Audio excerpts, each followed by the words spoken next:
Назея Ясминская Брэст лічыць родным горадам, бо маці брастаўчанка. Бывае тут даволі часта і з вялікім задавальненнем. З прэзентацыяй кнігі ў горад над Богам пісьменніца прыехала ўжо ў другі раз. Для сустрэчы з чытачамі выбрала твор «Васкавы чараўнік», які, на думку аўтара, будзе цікавы дзецям рознага ўзросту. Падчас прэзентацыі пісьменніца разгарнула цэлы сусвет са своеасаблівай батлейкай, відэазамалёўкамі і пытаннямі для самых кемлівых чытачоў. Сейчас дети не воспримут иную презентацию книгу. Сейчас у книги очень много конкурентов. Гаджеты, компьютеры. И нужно показать, что книжка – это нечто интересное, а не просто блок бумаги в обложке.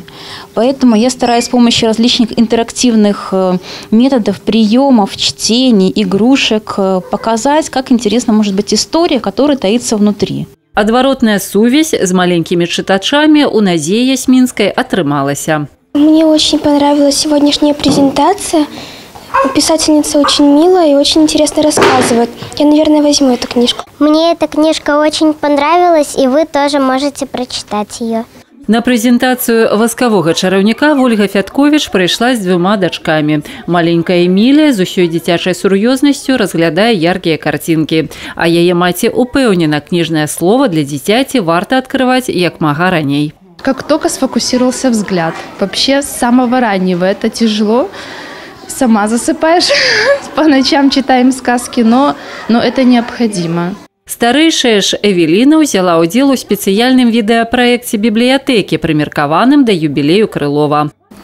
Башня была сложная, я ее выучила за 2 дня. Лепшыя ўдзельнікі відэапраекта атрымалі ўзнагароды.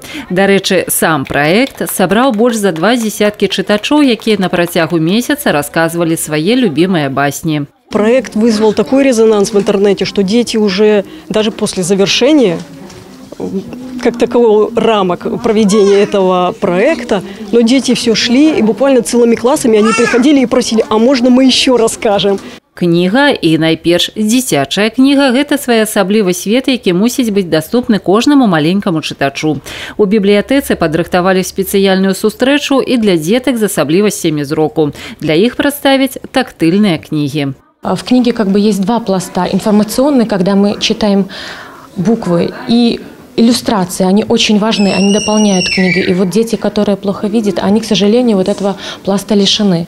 И вот эти тактильные книги помогают ребенку воспринимать эти картинки, читать их руками.